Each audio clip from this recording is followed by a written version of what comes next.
In this video, we're going to talk about whether or not Disney should allow live streaming at the parks. There was an incident that occurred pretty recently.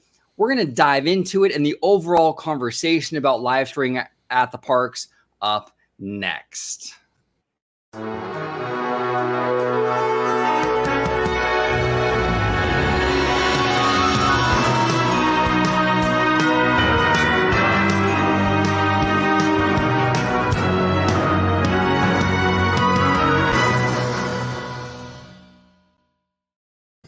Hey everybody, welcome aboard to another episode of Orange Grove 55. I brought my good friend, collaborator, host of Freshly Squeezed, producer Dre, with me today to talk about live streaming at the Disney parks. Should Disney allow it or should they not? We're going to dive into that. But before we do, Dre, if you can let everybody at home know where they can find you on social media, sir.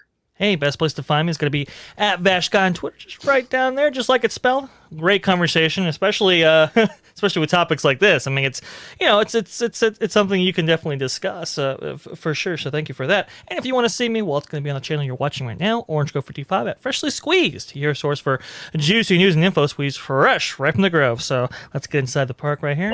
There you go. And yeah, now that we're in the park, should we live stream from there? It's a very interesting question. What's your take on it, OG? What do you think about this? Well, before we dive into that, this is actually comes from a question from a subscriber. You're right. And I'm going to read you the question from the sub, and we're going to kind of go from there. So Albert Pola, and Albert, I do apologize if I'm mispronouncing your last name, Pola, I believe, wrote me this the other day in our community tab. And he says here, an incident took place last week in Disneyland in which a well-known vlogger was heckled and allegedly coughed on in a live stream. And then this vlogger proceeded to get the guest trespassed from the park. If more of these Disney vlogger and park guest confrontations continue to escalate, do you think this would force Disney to take action and completely ban live streaming from their park? So Dre, what are your thoughts on this? So for those of you that are kind of not, I'll set the table first and we'll kind of dive in. But for those of you that are not really aware, basically what happened, Disney park vloggers, Best Life and Beyond, they were doing a live stream, right? They were doing a live stream and someone came up and said, don't give them money, something to that effect, right? And it caused a whole big incident. Best Life is alleging that the gentleman coughed on them and the whole thing. It was just a lot of a lot of drama, right? A lot of drama. So Albert's asking, should Disney just altogether ban live streaming? If it's going to cause these kind of issues at the park, is it even worth allowing it? Dre, what are your thoughts on this? What do you think? Where should Disney kind of stand with this live streaming thing, this new reality and this new world we live in? It's a very interesting world we live in because, I mean, it's dicey. You can go back and forth on it. For example, in Tokyo, from what I understand, at Tokyo Disneyland Resort, you can't live stream at all. You can vlog, you can take video for your own personal use, but you can't actually live stream from the park. I thought that was very, very interesting. How they had that rule in place. And I suppose you could watch out for it on Disney's end by just typing in Disneyland live stream happening now into the various search engines provided by Twitter, Facebook, YouTube, etc. And go at it from that standpoint. Anybody who's live streaming, you approach them kindly and get that removed. I suppose is how you could go ahead and prevent it from happening in the first place. But then it's like, well, should that be the policy here in the States? Look, a lot of people are bringing up the fact that in Disney's terms of service, when it comes to their theme parks, that the parks can't be outright monetized for your, personal use or gain, right? So, for example, you can't give a private tour on Disney property. because that could be monetized. You could be monetizing the parks in this way. You can't like sell anything, right? You can't solicit people while on Disney property and so forth. So it's it's one of those like aren't live streamers monetized in the parks in that they're you know they're gathering super chats or these kind of forms of donation while on property. And then you get kind of kids involved, and kids are being filmed and uploaded without their consent and so forth. So it can get a little controversial very, very quickly. I think my policy that I've always had for myself is, as soon as you step into Disneyland, kind of expect to be recorded.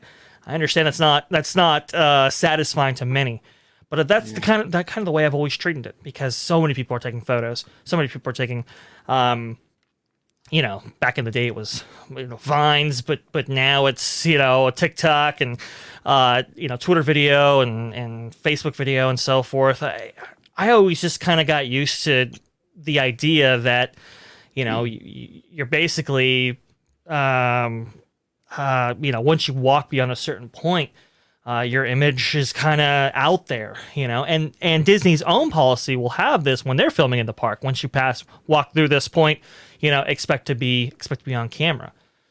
So that's the kind of the way I've always treated it. But what about you, OG? How do you think about this? Yeah, here's the thing.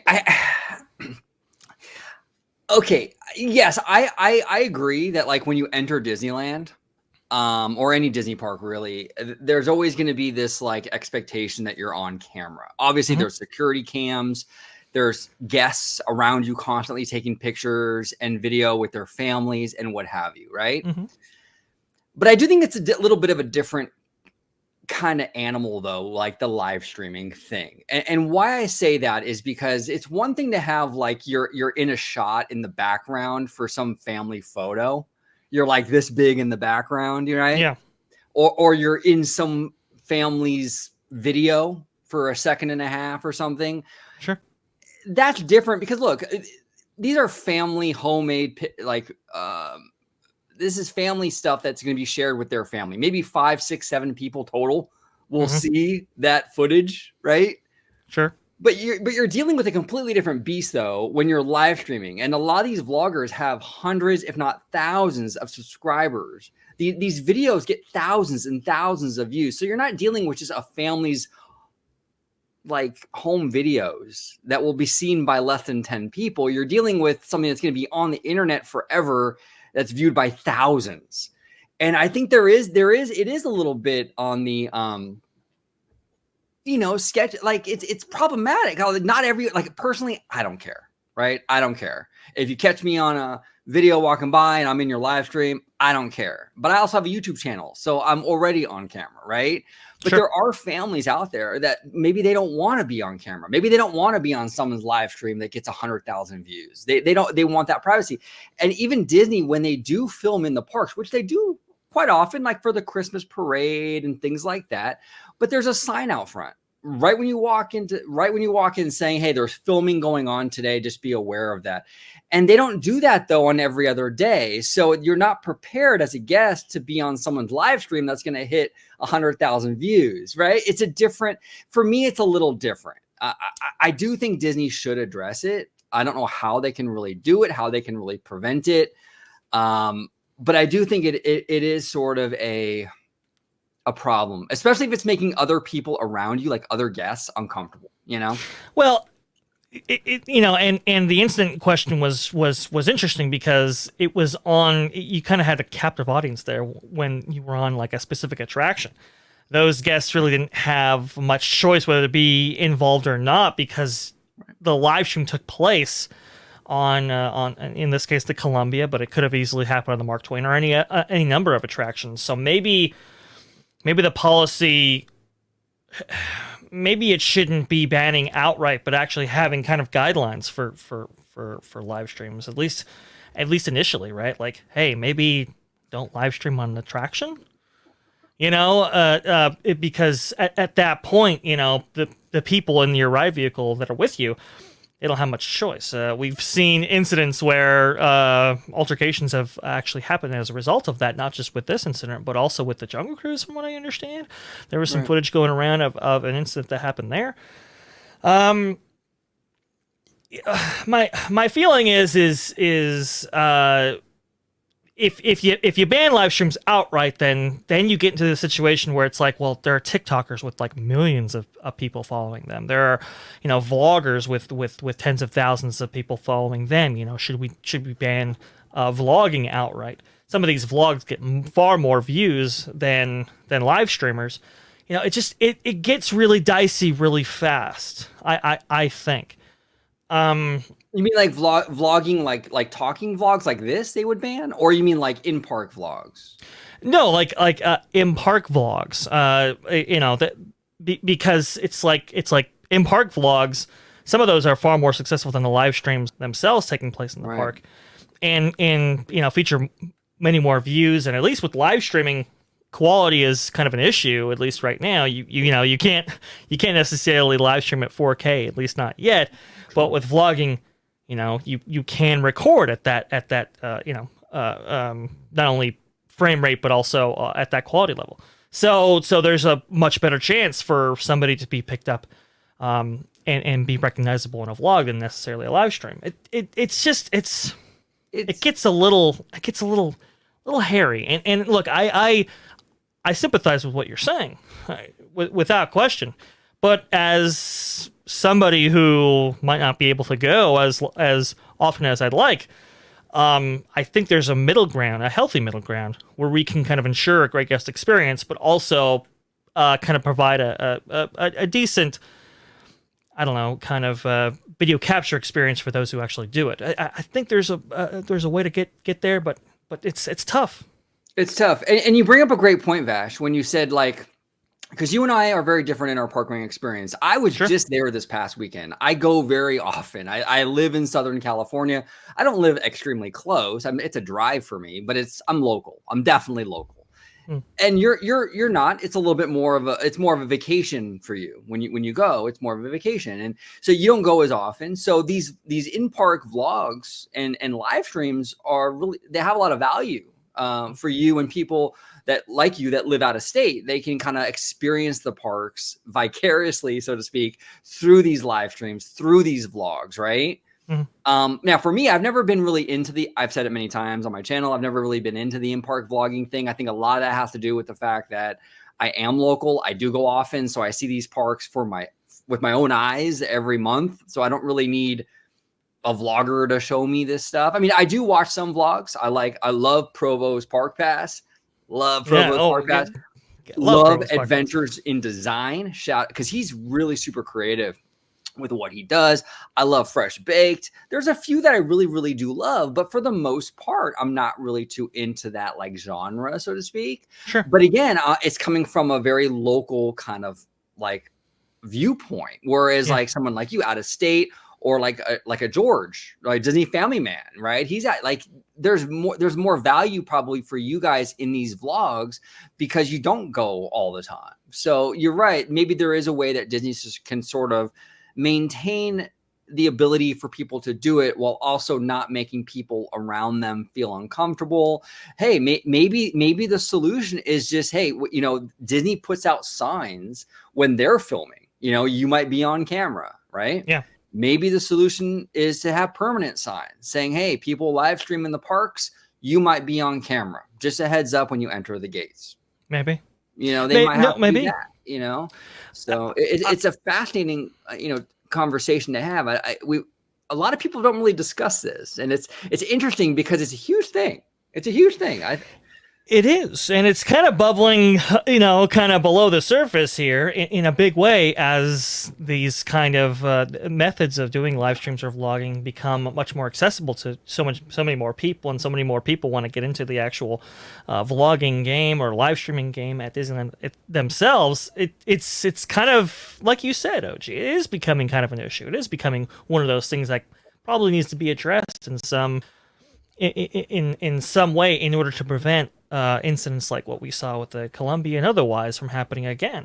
When you're dealing with as I think the Disney company has found out over the last few weeks, when you deal with kids, when you deal with families, when you deal with people who just kind of want to be left alone, that could become an issue. when you have somebody kind of sticking a camera in their face and so forth.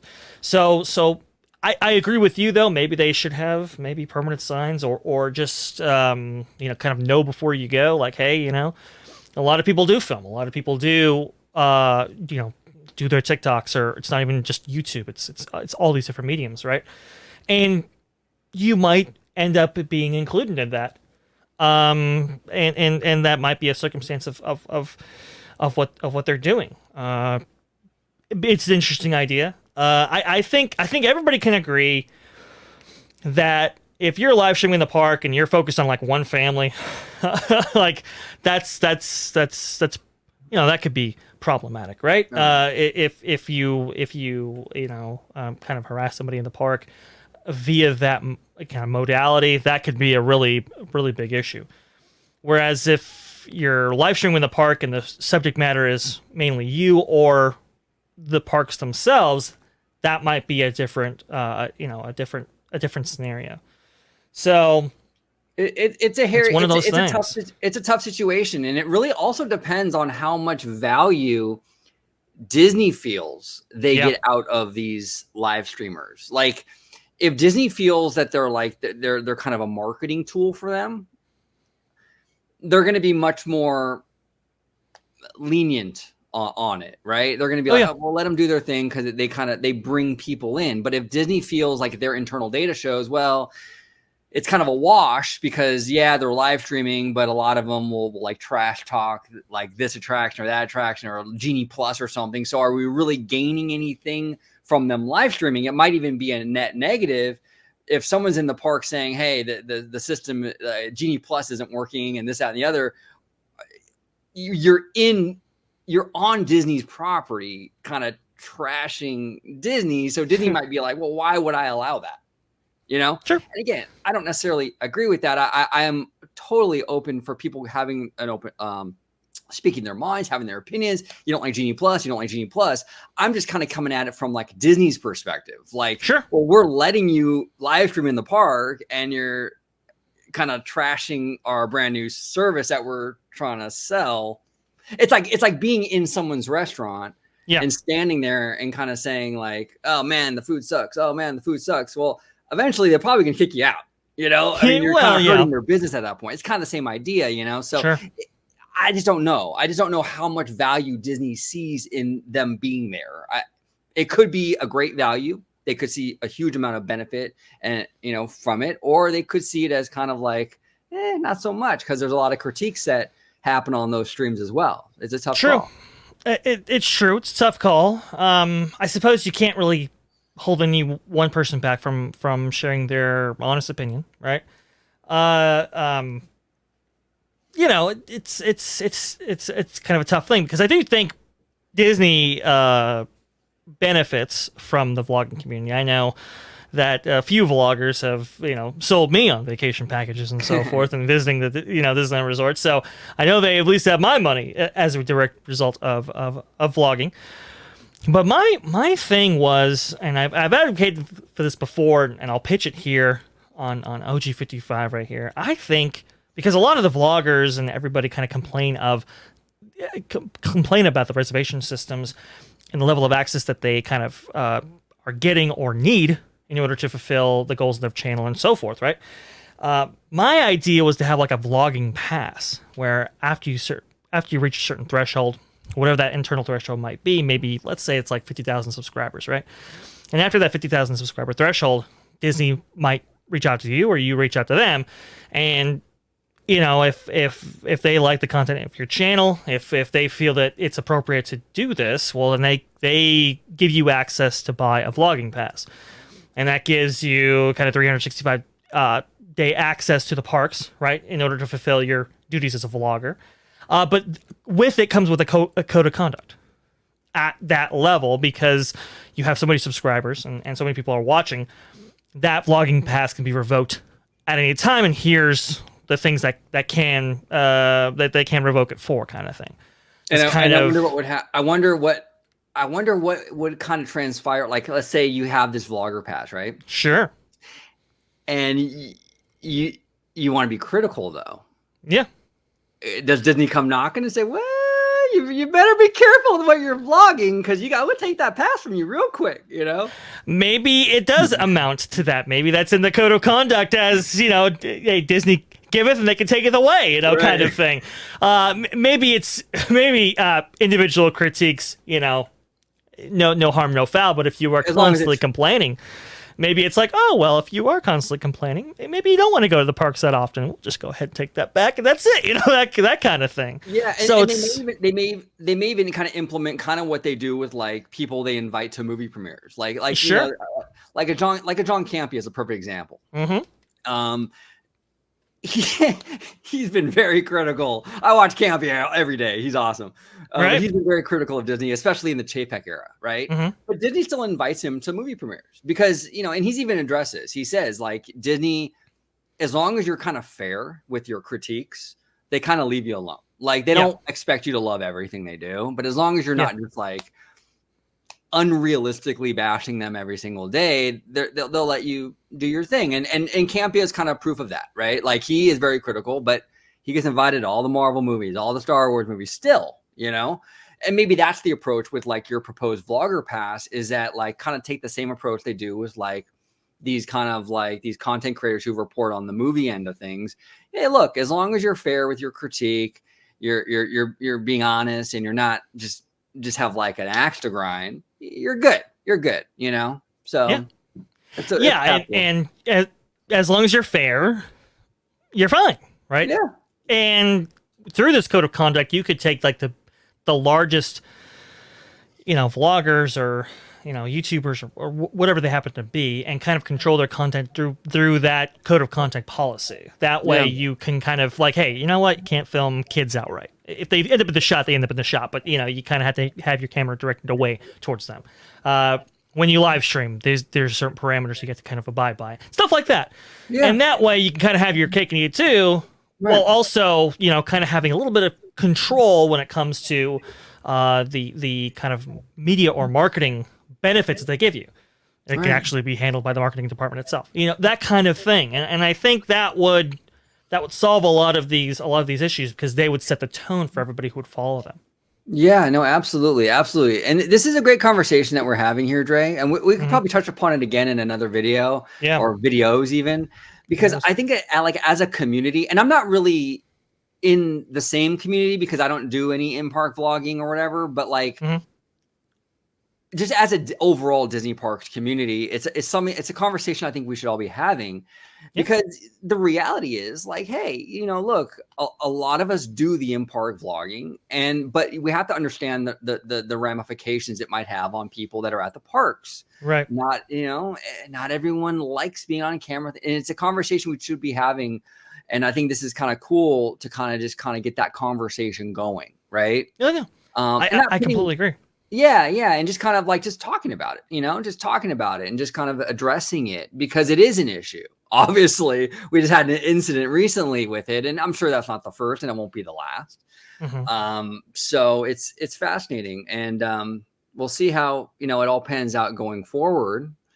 I don't know. What's your predictions on it in terms of like Disney addressing it? Do you think that we will see some sort of like official kind of thing like to address this from Disney, or do you think that it's kind of? I think we will. I mean, when everybody has kind of we were just talking about it before with the Oscars, right? These kind of independent content creators, when everybody has kind of a theatrical level camera in their pocket, when they can go live, and obviously when streaming technology gets better, when we're going to see like 4K streams, and with the benefits of 5G and all this kind of stuff, right? It will eventually come to a certain point where Disney, I think, will have to get involved and kind of regulate it a little bit. And whether, how the question really is not if, but when and how much they'll regulate it and enforce a code of conduct policy or ban it outright. Those things are questions up in the air right now. But I think they'll have to get involved. It's just going to depend on what form it'll take, because a lot of people want to, they see the fresh bakes of the best lives and so forth, and they want to do that too. So, we're going to see more of this, and it'll probably take the form of a certain incident, maybe something larger than what we experienced in the Columbia. A certain incident taking place that definitely attracts Disney's eye, and says, okay, now we have to do something about this.